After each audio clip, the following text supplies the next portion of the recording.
Thank you for tuning in to Zim News Beat TV with Robert Tapfumani.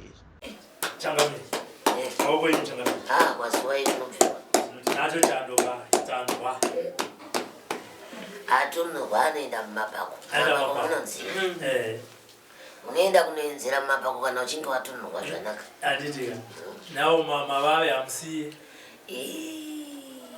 Nditori nevazukuru vakadeseka zvinoti hari yenyu mazuva maakuigadzika basa amuchatori. Kuzvenza kuti ndombode kusimudza basi ndimbodayi ndikati Anditika. Tinotenda. Ndiri kunzwa kuti maronga rwendo rwokuenda kudhuna kunonzi kuBulawayo kune vazukuru. Ndatirikaitaura nasekuru vabva vadudza nemuromo wavo pacho vari kuti hongu rwendo ruriko here. Wanga wavanzwa kana makuhwa? Ndadanzwa. Makuhwa anofamba. Anofamba makuhwa. Chokwadi. Rwendo ruriko rwekuenda kuMandebele. Ndiri kuenda kuMandebele kunobatsira vazukuru veMandebele nekuti ndakanzwa chichemo chekuti vamwe havasi kukwanisa kusvika kwandiri. Vamwe vada kugadzirirwa misha yavo ikoko. Vamwewo ndivo vada kugadzirirwa zvinovanetsa. Angava mabasa, chingava chii, dzingava mbereko, chingava chii, zvese. Zvino vamwe vanotora mitunhu kureba kwavo. Kubva kuMandebele uko kunobuda kuno. Zvino ndakati aiwa vazukuru, musanetseke. Ini ndiri kuuya kupi? Ikoko. Ndichange ndiri pamusha womuzukuru wako. Akandidana. Wandakamborapirawo mhuri yake ikapora. Zvino akati aiwa hamungashayika kwekudendemara chakambiri. Mouya kuno mogara pamusha mhuri dzichiuya dzichirapirwa papi ipapo kusvika vana vese vapora. Handina munhu wandiri kugona kuzosarudza kuti uyu haabatsirwi uyu anozobatsirwa musi wakati, asi ndine mwaka nesvondo rese ndiri mukati menzvimbo iyoyo kana kuti mazuva svondo risati rapera.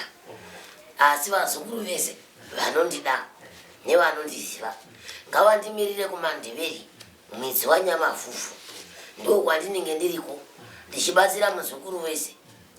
Tingatotangira kwese kubva Gokwe tichienda kubva divi rese iroro kunosvika kuMandebele. Vanenge vachiuya kuMandebele ndo kwandinenge ndiri. Kwandinenge ndiri anoda anoridza chingerengere chake. Sekuru munenge muri papi? Oziswa patinenge tiri.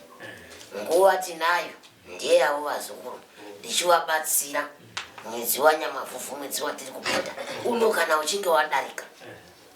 Nekuti uno ndine doro randida kubika.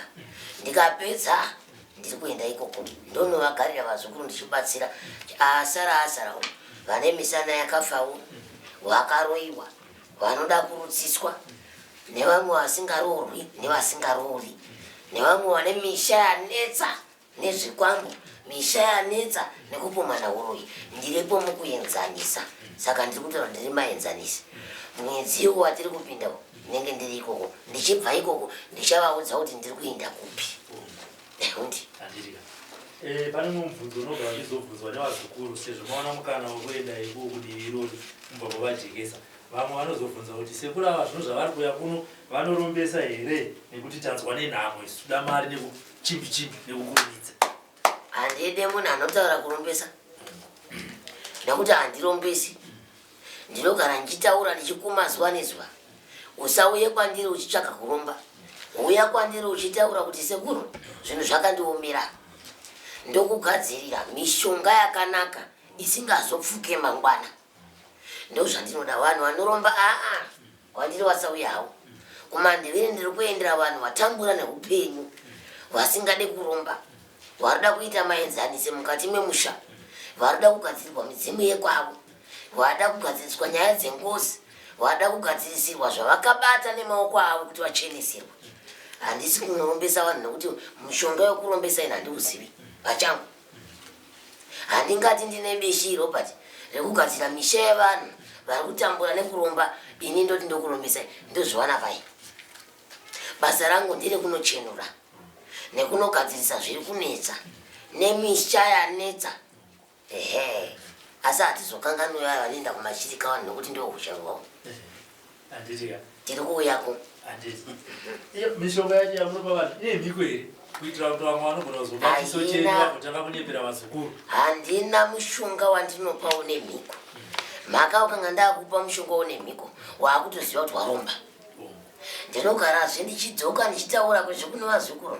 Ukanga wasvika kunyangwa ndiri kana kune mumwe akakutaurira kuti pamusha hauise moto, pamusha haudai, ichi haudyi, watoziva kuti wabatiswa. Mishonga yangu haina mhiko. Ungopa badzi muzukuru, enda unogeza, enda unomfungaidza, enda unoita zvakati. Zvine maringe nezvaanenge akumbira muzukuru ndozvandiri kuenda kunoita kumandiviri. Mwedzi uri kutei? Handite. Ini ndiri kuenda here. Ndati muri kutitakurawo here. Ina handidi kutakurawo nemakuhwa anenge iwe. Asi kana uchida kuenda handi. Kuitira makuhwa acho timaonere pamwe chete. Handiti. Aiwa vazvinzwira vazukuru. Ndinotenda chakwadi. For these and more stories, tune into Zim News Bit TV with Robert Tafumani.